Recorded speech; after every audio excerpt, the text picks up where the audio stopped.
Hi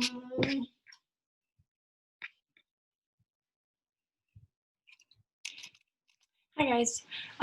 So through this mixed media painting project, I want to show you guys lots of demos of just different options because this project is really open-ended, but I really want you guys to experiment and try new things while also hopefully learning about color theory. I wanted to show you guys a technique using Yupo paper. So this is like a really slick paper. It's really, really lovely. And in the past, I've made paintings where I've made sort of fluid paintings on Yupo and then cut out my shapes and pasted them onto a canvas. I always use something like matte medium or gloss medium as my adhesive because I'm already using it for my painting.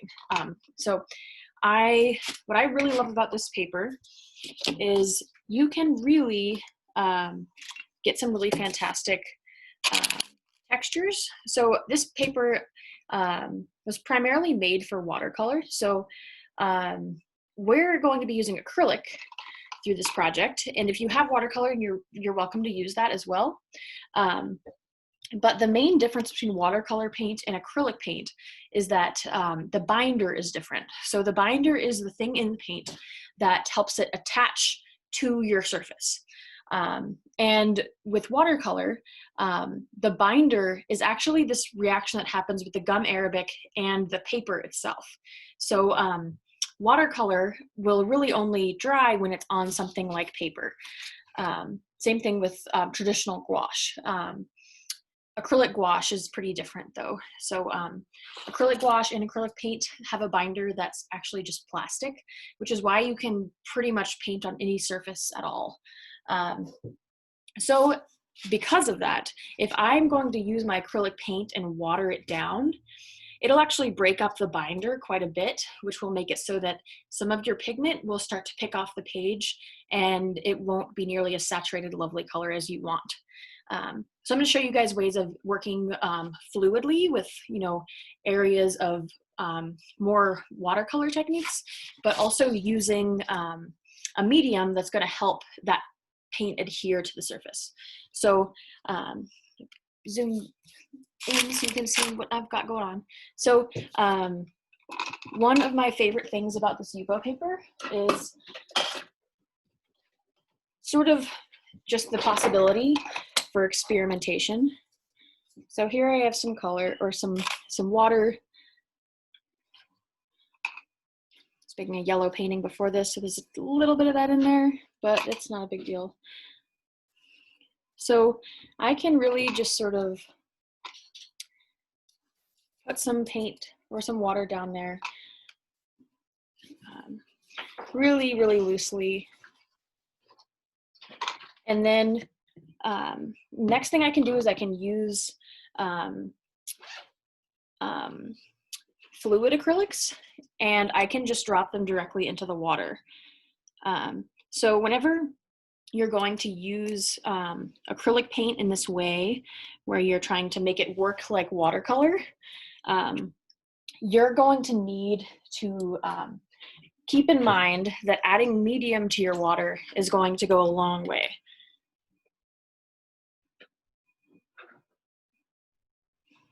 I really, really love this color. It's called green gold. So I can also take some regular acrylic paint. So I might add a bit of gloss medium to it. So what I do is I tend to also just do a couple drops of my glazing medium or your gloss medium, whatever it is that you have. And if you have a thicker medium, you can always go in and water it down, but I would do it in a separate container so you can really mix it in so it doesn't just clump up. But this paper is really meant for watercolor. It's really fantastic. But also you can see that pretty much all of my brush strokes are visible. And one thing that's so lovely about this paper is that this beautiful wet look, in most cases on most paper, everything would seep in and you lose a lot of your detail after it dries. But with Yupo paper, you can actually maintain a huge level of detail of what it looks like when it's wet after it's dry, which is just the best thing ever. So this is using just straight up paint on Yupo. And you can see my brush strokes are really, really detailed. They're really sitting on the surface. So it's something you really want to think about intentionally. So I tend to try to make it so my brush strokes are following the general sort of direction that I want a certain part of my painting to go in. All right, so let's mix some gray. So right now this is kind of a orange green painting, and I think I want to add sort of a darker gray in some of the areas down here. So color mixing is one of the most exciting things about acrylic painting, and there's a lot of things that I feel like we were taught early on that don't necessarily line up when you actually sit down and start to paint. So we were kind of taught, or most of us were, that as long as you have the three primary colors, you can make any color you want, which is really not true. So here I have a cadmium red, or cadmium free red, and I'm going to try to make purple using some phthalo blue and some cadmium red. So one thing to keep in mind is that you want to have a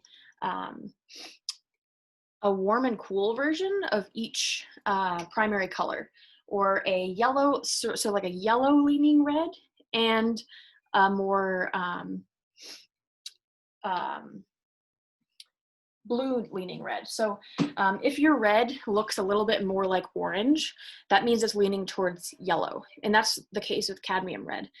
If this was like a magenta, or a, let's see, like a crimson, magenta and crimson will make really, really lovely purples because they lean a little bit more towards purple or violet than they do yellow. So I'll show you guys that when I mix this cadmium red, which is a very orange red, even though it's considered a primary, it's going to, it's not really going to make a purple.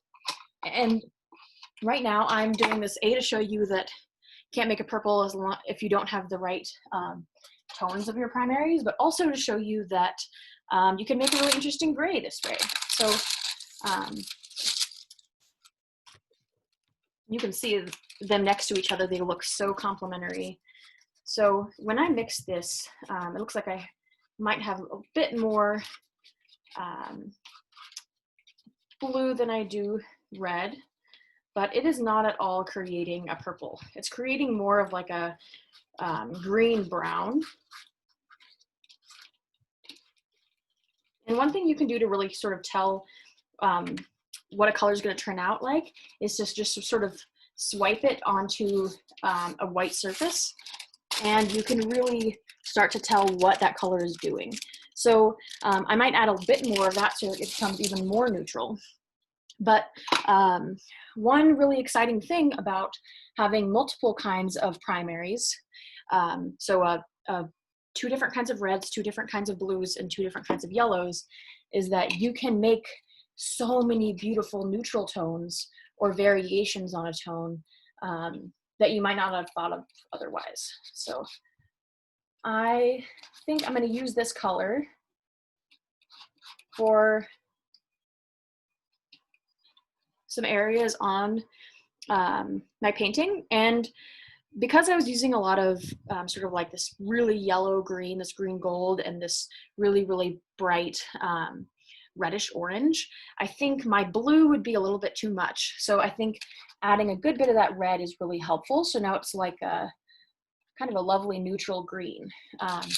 So this is what happens when you mix a yellowish, a yellow leaning red with a blue. So I'm now, and if I mix that with a different kind of blue, the result would be completely different. So there's really endless ways you can take it.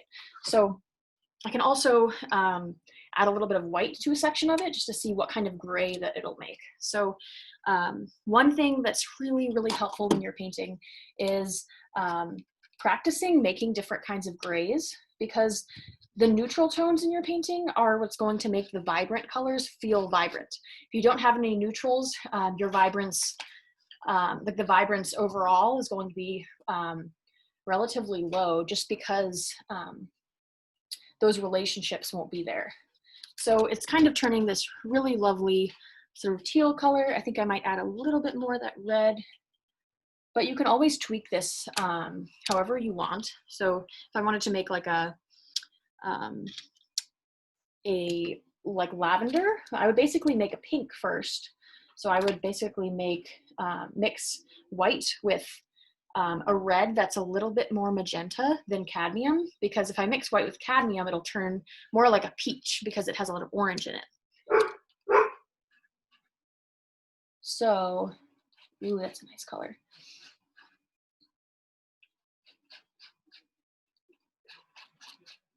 So when I add more red and more of that white to make it turn from more of a brown into a gray, or yeah, that's right. It's looking more like that. So I can then just lay it down with my palette knife if I want to. That's one way of painting. But seeing what it will look like in these areas of fluidity is always fun too. But one thing that I really like to do is to just make a lot of interesting sections on Yupo paper or on some kind of watercolor paper, and then cut different sections of those out to put in a painting. And I might add some glazing medium so I can move this around a little bit more and thin it out.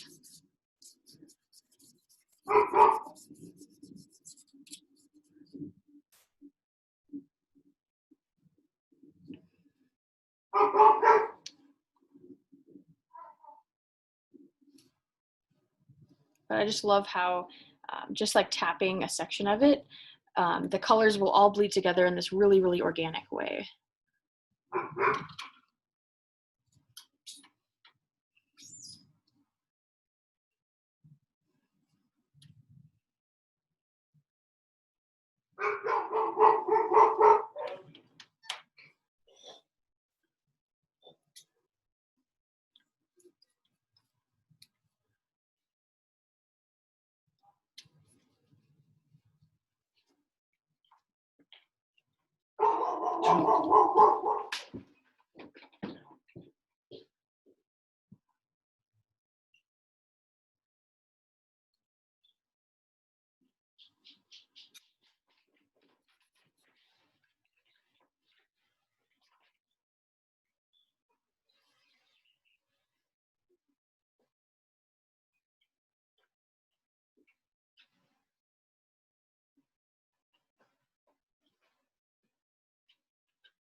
And paint dries so fast on Yupo paper that I really love layering colors, and you can do it relatively quickly because of the drying times being really quick, especially with acrylics.